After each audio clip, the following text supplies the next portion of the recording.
अभी रिसेंटली एक रिपोर्ट करी है, उसका नाम है health of the nation states, according to which they have said that stroke is the fourth leading cause of death and fifth leading cause of disability in India. As it is, life expectancy जो है अब हमारी 60 years हो गई है, उसकी वजह से sedentary factors और non communicable factors जो है वो भी, उसका भी impact बढ़ता जा रहा है. तो जैसे कि डॉक्टर आत्मप्रीत ने अभी बताया कि रिस्क फैक्टर्स हमारे tobacco, dietary causes, hypertension, cholesterol derange होना, लाइफस्टाइल और लाइफस्टाइल के चेंजेस जो बढ़ते जा रहे हैं बिकॉज अर्बनाइजेशन उतनी ही फास्ट बढ़ती जा रही है. And diabetes, mellitus of course, and now recently air pollution also is one of the risk factors.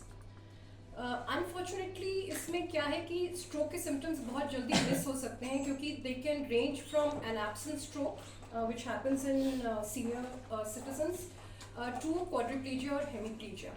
मैं एक क्लासिक एग्जाम्पल आप लोगों को बताना चाहूँगी जो मेरे साथ ही हुआ था. एक मदर डॉटर, मदर इंडिया में रह रही है दिल्ली में और daughter was in the US. Mother का और डॉटर का हर रोज़ बात होता था. मदर का किचन में काम करते हाथ से प्रेशर कुकर गिर गया. उसने डिसमिस कर दिया पूरे एक दिन के लिए. अगले दिन टाइम डिफरेंस की वजह से उन्होंने कॉल किया अपनी डॉटर को यूएस में और ऐसे ही हल्के से बताया कि प्रेशर कुकर जो है मेरे हाथ से गिर गया था. वो मेरी कज़न ने मुझे फ़ोन किया कि there is something wrong, pressure cooker should not drop, and requested me to take my aunt to the hospital and she was diagnosed with a stroke. मेरा कहने का मतलब ये है कि स्ट्रोक अवेयरनेस एक बहुत इंपॉर्टेंट चीज़ है जिसकी वजह से आज हम यहाँ पर गैदर हुए हैं. स्ट्रोक को लेकर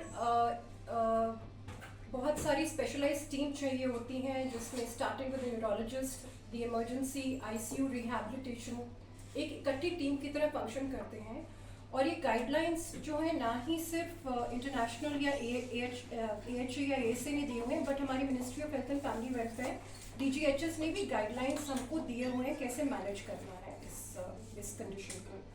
सो एक ये भी बात करना चाहेंगे. इसलिए टाइम जो 4.5 घंटे का है वो बहुत ज़रूरी है फॉर टेकिंग डिसीजंस कि हमने IV देना है थ्रोम्बोलाइटिक या हमें मैकेनिकल थ्रोम्बेक्टमी करनी है. वो बहुत ज़रूरी होता है, उसके लिए अवेयरनेस बहुत ज़रूरी है.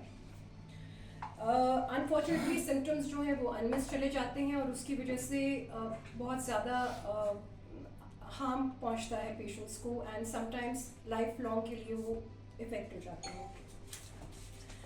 I would also like to reaffirm our hospital's commitment to quality, safety and clinical governance for this new initiative.